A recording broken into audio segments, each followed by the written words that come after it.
Do you remember when your favorite cartoon suddenly didn't feel the same? When the theme song still hit, but the story, the humor, even the colors felt different? The 1980s were the decade of Saturday morning makeovers. Studios panicked, toy lines evolved, and shows reinvented themselves overnight. Some grew bigger and bolder. Others, well, lost their spark entirely. So buckle in, because these 15 cartoons didn't just change direction, they changed identity. Number 15. Thundercats, 1985 to 1989. When Thundercats first hit the screen, it was pure animated myth-making. A dark, operatic fantasy about cat-like heroes exiled from their dying planet, battling evil across strange new worlds. The early seasons were cinematic, moody lighting, sweeping orchestral music, and an almost mythic sense of purpose. Lion-O's journey from reckless boy to noble leader felt like something out of a Saturday morning epic. Then came the shift. Suddenly, Third Earth didn't feel so mysterious anymore. The animation brightened, the storylines became lighter, and the show's serialized depth gave way to self-contained adventures. The second wave of episodes introduced new characters: Bengali, Pamira, Linkso, while old villains faded into the background. Even Mum-Ra lost some of his eerie menace, becoming more predictable than terrifying. The reason? Toy lines. LJN wanted new figures to sell, and the writers had to make sure each toy got screen time. The balance tipped from myth to marketing. Gone were the deep emotional arcs. In came flashy new gadgets and faster, simpler storylines. Still, even with the tonal whiplash, Thundercats stayed beloved. Kids didn't care if the lore got softer; they cared that the Sword of Omens still gleamed, and that Lion-O's call still sent chills. The show's second life might have been more toy shelf than tragedy, but it proved one thing: even legends can adapt when Saturday morning demands it. Number 14. Voltron, Defender of the Universe, 1984 to 1985. Voltron started as the ultimate power fantasy: 5 pilots, giant robotic lions, and a planet-saving supermachine formed from courage and teamwork.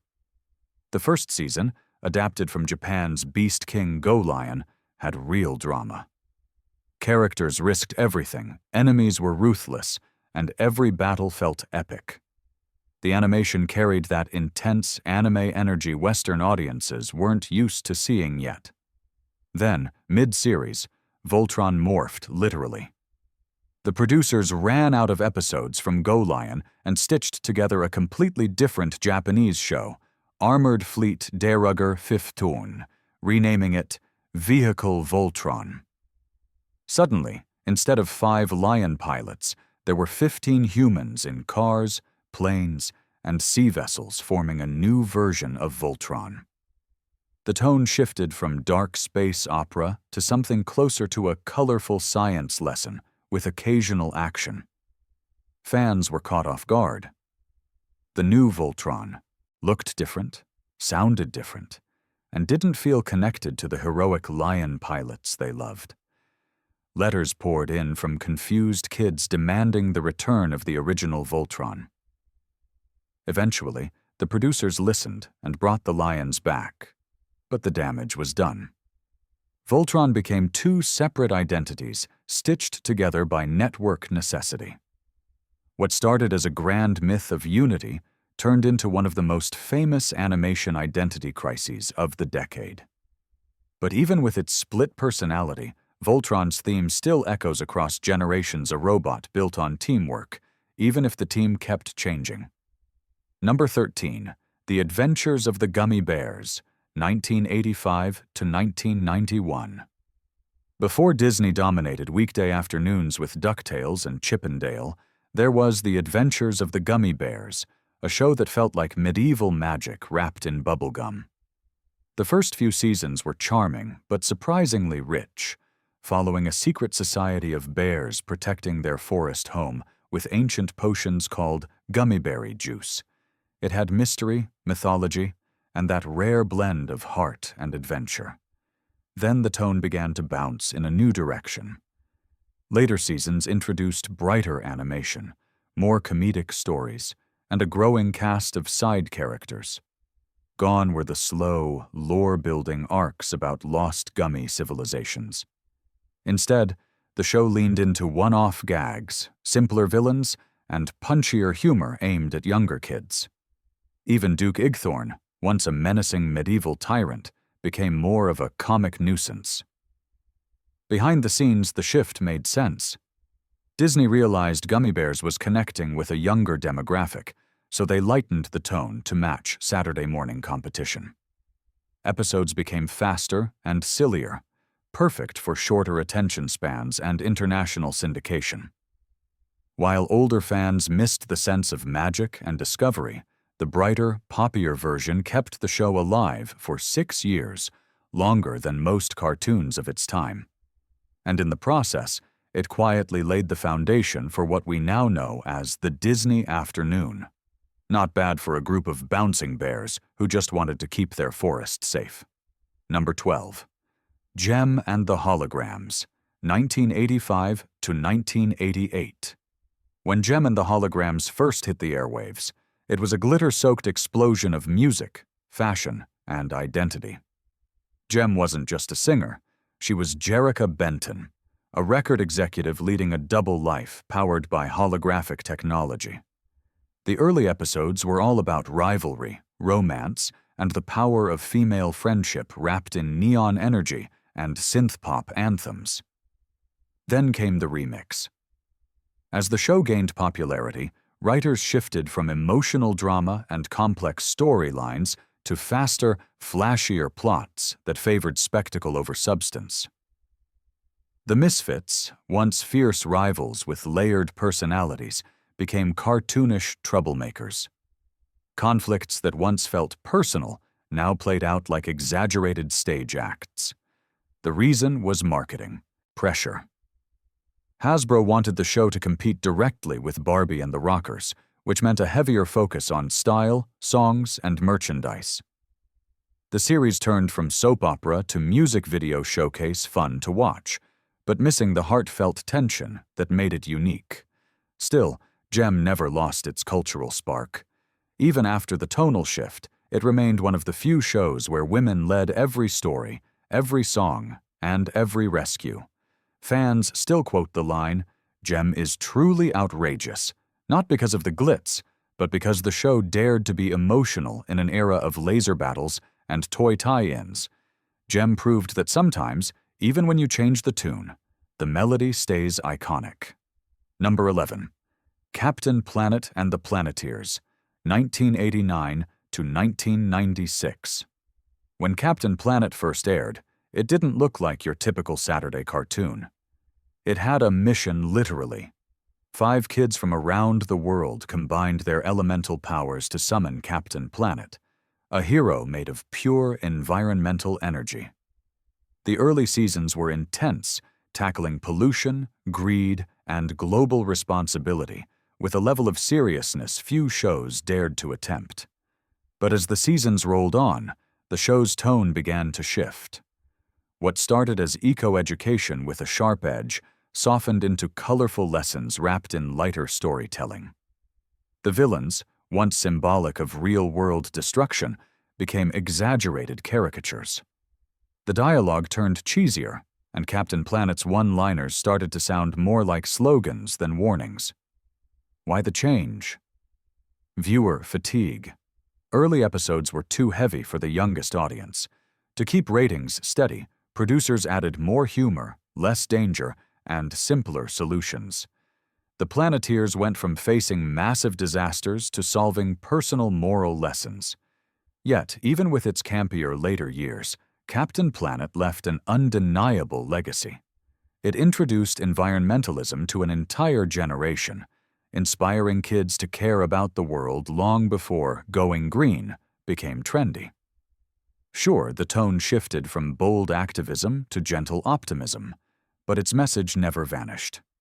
Captain Planet might have gone from storm to sunshine, but the heart of the show, hope, stayed unshakable. Number 10, Garfield and Friends, 1988 to 1994. When Garfield and Friends began, it was everything fans of the comic strip could hope for: deadpan humor, sardonic charm, and a lasagna-loving cat whose only ambition was avoiding effort. The early episodes stuck close to the original tone of Jim Davis's comics, short vignettes of Garfield, John, and Odie navigating lazy domestic chaos with sharp wit. Then came the shift, Friends. The show expanded to include U.S. Acres, a farmyard comedy featuring new animal characters. The tone widened, jumping between Garfield's dry sarcasm and the upbeat, slapstick energy of the barn animals. For some viewers, it was fun variety. For others, it was tonal whiplash. Over time, the Feuilleton series leaned even harder into self-aware humor. Garfield broke the fourth wall constantly, mocking his own show, the network, and even the audience. What started as a laid-back comic adaptation turned into a meta-commentary on cartoons themselves. The reason? Experimentation.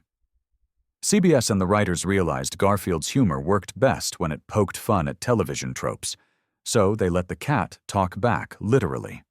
The later seasons became smarter, wilder, and more unpredictable. While some purists missed the cozy comic strip simplicity, Garfield and Friends became one of the cleverest shows of its time, a parody of pop culture disguised as a children's cartoon. It taught audiences that even laziness could be an art form. And for a cat who hates Mondays, that's a legacy worth purring about. Number 9, Dennis the Menace, 1986 to 1988. At first, Dennis the Menace was exactly what it promised: innocent suburban chaos. Dennis, voiced with just the right mix of charm and mischief, spent every episode testing Mr. Wilson's patience while somehow keeping his heart in the right place. The early episodes balanced wholesome humor with clever timing, capturing that old-school comic strip spirit. It wasn't deep, but it had rhythm, a cartoon snapshot of classic Americana. Then the tone started to wobble. As new creative teams cycled in, Dennis's personality shifted from lovable troublemaker to near-cartoon hurricane. The pranks got wilder, the pacing faster, and the writing leaned more into broad slapstick. Mr. Wilson stopped being the grumpy neighbor you secretly rooted for and became more of a full-blown punching bag. The subtle humor of misunderstanding turned into big, loud, messy gags. Why the shift? Ratings. Networks wanted higher energy to compete with louder, flashier cartoons. The writers cranked up the chaos to keep kids glued, even if it meant sanding off the original's quiet charm. By the second season, Dennis the Menace felt more like a Looney Tunes remix than a suburban comedy. Still, for all its tonal swings, the show remains a snapshot of the era when every cartoon had to shout to be heard. Some fans prefer the early balance of wit and warmth. Others remember the later, goofier Dennis fondly. Either way, it proved one thing: even the most innocent troublemaker isn't safe from a network trying to make menace mean mayhem. Number 8, Rainbow Brite, 1984 to 1986. The first episodes of Rainbow Brite were pure magic, a cosmic fairy tale where color itself was the weapon against gloom. Rainbow Brite and her loyal horse, Starlight, fought the sinister, murky Dismal to bring joy back to a gray world. The animation had a dreamy, pastel glow, and the tone balanced whimsy with quiet courage. It wasn't just a show, it was a feeling. Then the rainbow faded just a little. As the series expanded, the focus shifted from mythic storytelling to softer, simpler adventures. The later episodes felt less like epic battles between light and dark, and more like playground-level lessons about sharing, teamwork, and kindness. Murky Dismal went from shadowy villain to bumbling comic relief, and the overall pace slowed. Behind the scenes, the reason was marketing evolution. Hallmark and Diak wanted to push Rainbow Brite toys and tapes to even younger audiences. The show's fantasy roots were trimmed down for easier, everyday moral tales. Gone were the deeper storylines about color energy and cosmic restoration, replaced by gentler, episodic fun. Still, Rainbow Brite never lost its soul. Even in its lighter form, it kept a core message about optimism in dark times. It may have shifted from mythic heroism to cheerful simplicity, but its imagery and theme song still light up childhood memories decades later. Sometimes, even if you tone down the storm, the rainbow still shines. Number 7. Care Bears Family, 1986 to 1988. The original Care Bears was as soft and sweet as a cartoon could get. The first specials, like The Land Without Feelings, carried surprisingly heavy themes: loneliness, fear, emotional healing dressed up in pastel fur and heart-shaped symbols. Every bear had a purpose, and every episode ended with real emotional weight, teaching kids empathy without ever saying the word. Then the clouds cleared a little too much. When the Care Bears Family premiered, it reimagined the series with brighter colors, snappier music, and a lighter tone.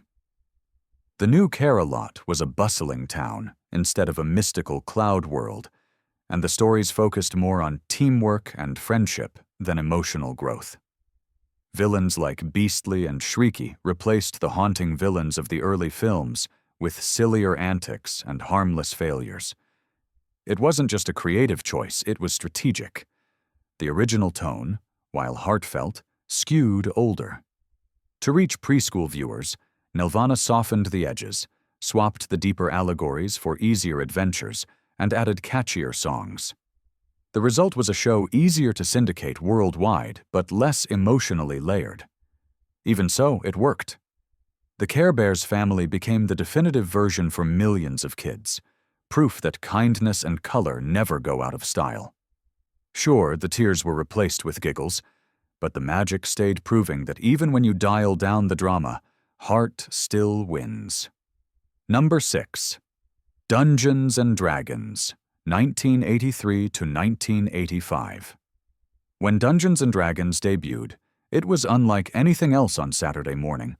6 kids whisked from an amusement park into a fantasy world where dragons soared, monsters lurked, and every episode felt like a quest that could change everything. The early episodes were daring, moody, adventurous, and threaded with real danger. The tone balanced humor with suspense, anchored by the mysterious dungeon master guiding the kids home. Then something changed, mid-run. The writing became lighter, the monsters less threatening, and the deeper storylines gave way to simpler, episodic adventures. The danger that once felt real turned into cartoon excitement. Even the tone of the dialogue shifted, less mystical prophecy, more Saturday morning quips. The show's world started to feel less like a high-stakes journey and more like a fantasy playground. Behind the curtain, producers were reacting to parental pressure. Concerned groups criticized the darker tone and perilous themes, so the writers softened it all. The violence was toned down and the stakes reduced. An entire final episode that would have brought the kids home in a bittersweet finale was written but never aired. Still, the show remained unforgettable. For a generation, Dungeons & Dragons was the gateway to fantasy. Even with its mid-series changes, it managed to be haunting, hopeful, and heroic all at once. It's proof that sometimes, even when a story pulls its punches, the adventure still burns bright. Number 5. The New Adventures of Mighty Mouse, 1987 to 1988. When Mighty Mouse returned in the late 80s, nobody expected it to feel like a Saturday morning art experiment. The early episodes of The New Adventures of Mighty Mouse were smart, strange, and wildly creative. Under producer Ralph Bakshi, the show was a surreal mix of old-school heroics and modern absurdity. It wasn't just for kids, it was animation that winked at the adults watching, too. Then came the change. Network executives, nervous about the show's edgy humor and abstract satire, reined it in hard. The later episodes became safer, sillier, and more predictable. The biting commentary on superhero cliches and society's obsession with fame was replaced with generic gags and light-hearted escapades. It was a classic clash between art and oversight. Bakshi's original version was pushing boundaries in both style and tone, blending pop culture critique with slapstick chaos. But the controversy made CBS uneasy, and soon the show lost its experimental edge. The animation stayed slick, but the stories felt flatter. Even so, the New Adventures of Mighty Mouse left its mark. It paved the way for smarter, riskier cartoons like Animaniacs and Ren and Stimpy. It proved that even in the bubblegum-colored world of 80s television, creativity could thrive at least until the network got nervous. The mouse might have lost some of his roar, but his legacy of fearless fun never faded. Number 4. DuckTales, 1987 to 1990. When DuckTales first aired, it was lightning in a bottle adventure, humor and heart all rolled into one.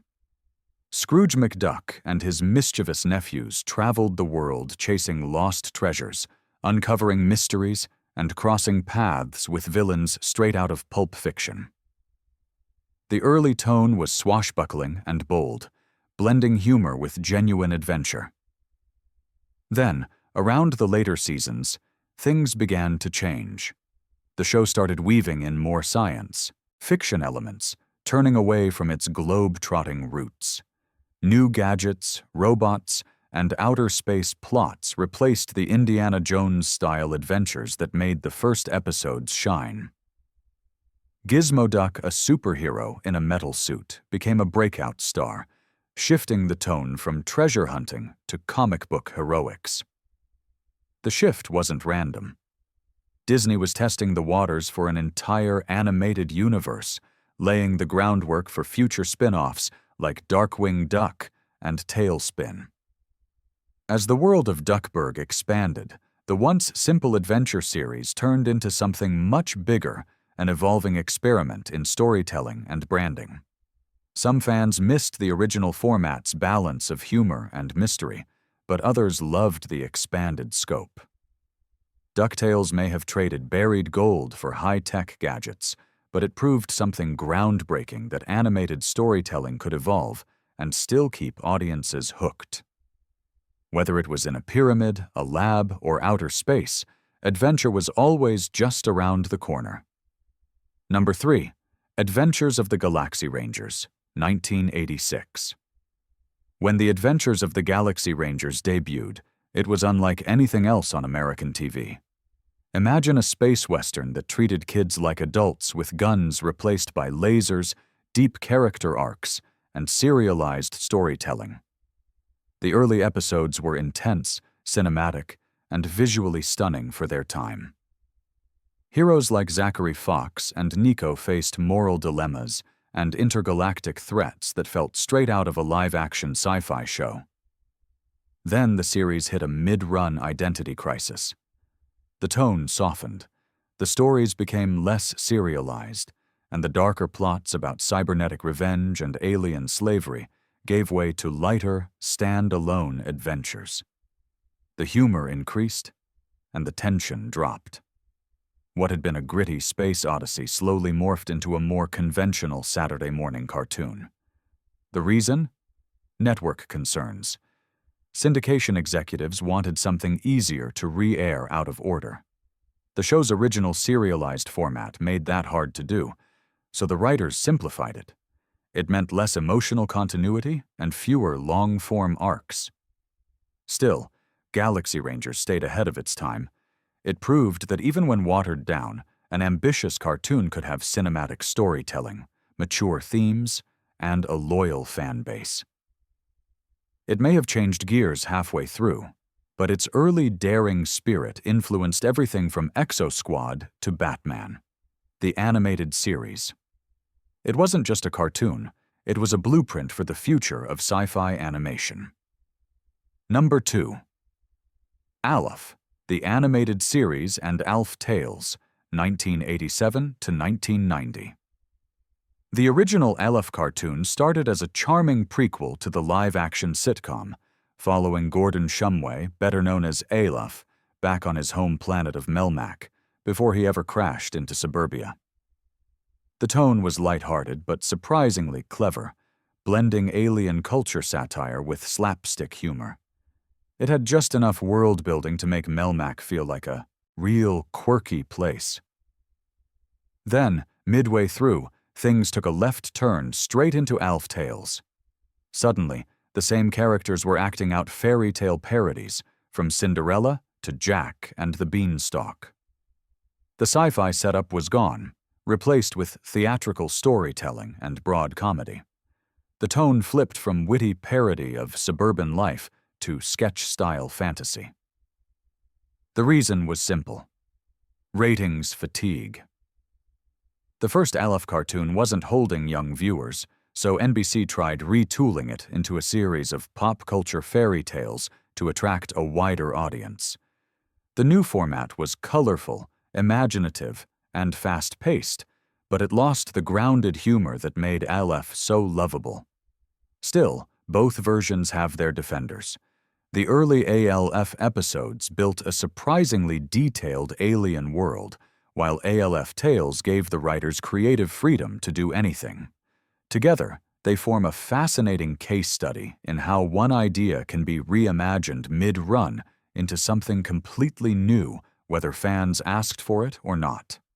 Alf went from alien sitcom star to fairy tale storyteller, proving that even on another planet, network execs can't resist a format change. Number 1. The Real Adventures of Jonny Quest. Prototype Concept Revival, 1986 to 1987. Before the 90s reboot everyone remembers, there was an earlier attempt to revive Jonny Quest in the mid-80s. The first wave of episodes tried to recapture the adventure and espionage feel of the original 60s series. Johnny, Haji, and Race Bannon explored strange ruins, fought criminal masterminds, and flirted with genuine peril. The tone was serious, cinematic, and occasionally eerie like a spy thriller disguised as a cartoon. But partway through production, the creative direction shifted. The network wanted something less tense and more kid-friendly. The result was a softer version with brighter visuals, simpler plots, and more one-liners. The sense of danger faded, replaced by moral lessons and humor-driven side stories. The adventure shrank from globe-trotting intrigue to episodic escapades. The behind-the-scenes reason was familiar fear of controversy. Critics had called the early episodes too intense for Saturday mornings, so the producers backed off. What was supposed to be a revival worthy of the Jonny Quest name turned into something safer, smaller, and more forgettable. Still, this failed mid-80s revival paved the way for the successful Real Adventures of Jonny Quest a decade later. It taught networks that kids were ready for smarter storytelling, they just needed the right balance. Even in failure, the show proved the legend of Jonny Quest could never truly fade, only evolve. So there you have it, 15 80s cartoons that didn't just change, they transformed. Some adapted to survive, others lost their soul trying. But every shift, every rewrite, and every redesign tells the same story. The 80s were the wild frontier of animation, where creativity and commerce collided in glorious, chaotic color. Which version do you remember best, the early originals or their mid-run makeovers? Drop your pick in the comments, and don't forget to subscribe for more cartoon deep dives.